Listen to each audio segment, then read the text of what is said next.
Hello everyone, welcome back to Undermine!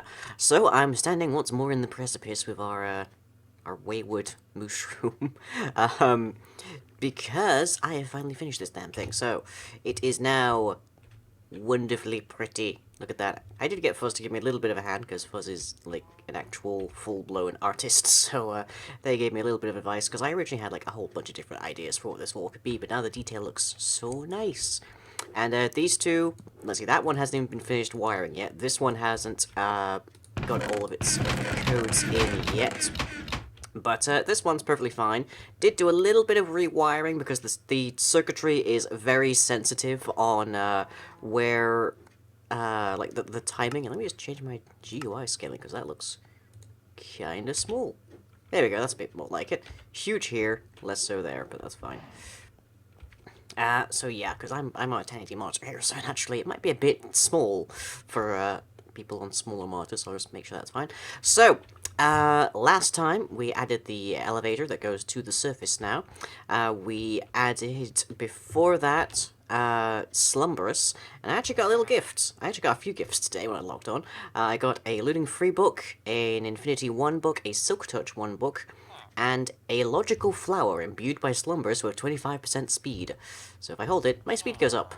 And this is pretty much all entirely from Need More Coffee on the server, also known as Ninja, or Ninjart, with a Z on Tumblrs. And also, I came back after, like, slightly less time on the server than I'd like, and found a whole freaking ton of eggs in my system. It took me forever to dig those all out, because there's a whole ton of hoppers in here where things stop and pause and all of that, and bleh. It took me forever to dig it all out. But nonetheless, there it all is. So all of that's gone, the system works. And our main job today is... Oh yeah, this guy turned up too. Newspaper seller. It doesn't actually sell newspapers, just trades paper for emeralds. But will also give me Bane of Arthropods 5. So I guess that's another joke about my whole arachnophobia issue. Anyways, oh, this strange things happen on this server when I'm not on it for a while. But anyways, I'm going to be working on Ravinetown today. That means one big long time lapse. Not sure what I'll do after that. This is going to take me a few hours, probably. So, naturally, I might think of something in the meantime. But with that, let's roll the cameras. And I'll see you in a mo. Toodles.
you might notice that I'm wearing a different hat.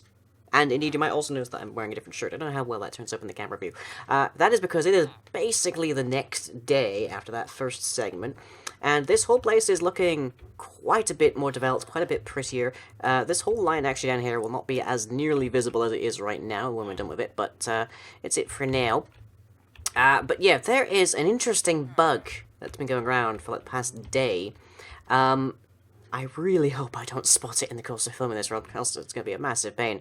But chunks will stop rendering their like top halves. They'll stop rendering the actual terrain.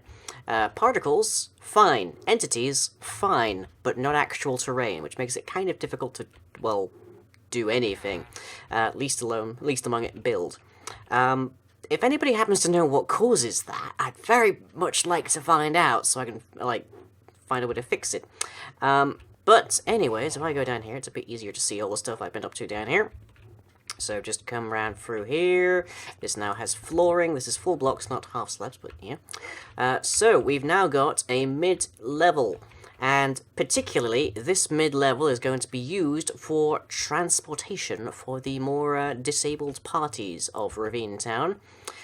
So as you can see, there's plenty of space around here. And if I am over here, there is a sort of stairway that comes up into our storage hall.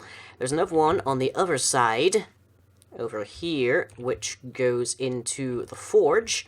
So I'm going to be having some redstone down here and some railways so that people can navigate this area entirely inside of a minecart so that they don't have to get out and walk, which could be a problem. Also, just realized that my GUI is a bit on the small scale for people who are actually watching this. There we go. But yeah, other than that, pretty much everywhere has been turned to stone that wasn't either stone or an ore already, so it's a lot more uniform. I left most of the upper echelons here untouched, because I figured they don't need to be, and I uncovered a bunch more, because Fuzz insisted that I make a decision on how the wall on the other side is going to be, and my decision was, it's fine as long as no one bashes their head on it, but apparently that's not good enough for Fuzz. But yeah, also, this now goes a lot further into the ravine than the actual, like, above section goes. You can see it ends more about there, I think. So yeah, that's a lot more terrain for us to utilize. Oh yeah, that's where the actual, like, upper segment ends.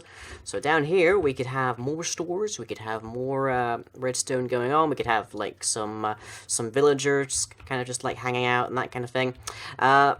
But yeah, so just for lighting, mostly, I've got these brackets, which give the place a much improved visual aesthetic, I think. I mean, just look down there, even with that erroneous piece of grass and such down there. This looks pretty sweet. We can see Romero just hanging out down there. He's probably going to be involved in my next section, I'm not sure. But the next project that I have in mind for the server is that I'm going to work on the Down Under railways, revising those, making them smaller, more compact, more redstone functional, because that's my kind of byline for this entire series. Is that basically my two big bases for this series are redstone and time lapses. So yeah, that's my next job, is Down Under railways. Hopefully you enjoyed this piece. It took me quite a bit longer than I was expecting to get it to work, because of the whole visual glitch. Again, if anyone knows what that is, let me know. I am probably going to have to go and make some golden apples to get some wealth up so I can go buy some railway kits from Cantankerous. But that shouldn't be too big of an ask. I really need to reset this this little, like, water pace here, because that's gotten completely messed up by my tinkering around with different materials and the like. But up here is mostly going to be functions, so smelting, enchanting, brewing, that kind of thing. Those all go up here.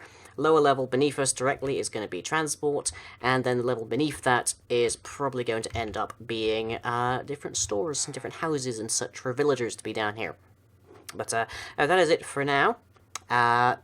So, as I said, the next job is Down Under railways, and maybe I will de-Halloweenify the area while I'm at it. Move all the rest of my stuff. It's so cool that the thermometer broke. Wow, that's quite a compliment.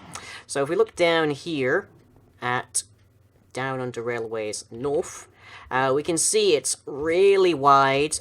We can see that there basically has to be one of these big wings for each destination, and these only go to 2 destinations, so this is a lot of space. And there's also 4 bays per section, even though these aren't used very often, honestly. I don't think it's big enough to justify having the 4 slots. But I believe we can do some fun stuff with this. So, with that in mind, I hope you've enjoyed what we've got done today so far, and I will catch you all from here in the Undermine server, which you can get on if you just pledge $15 a month to the Patreon at patreon.com/lying. Catch you all next time.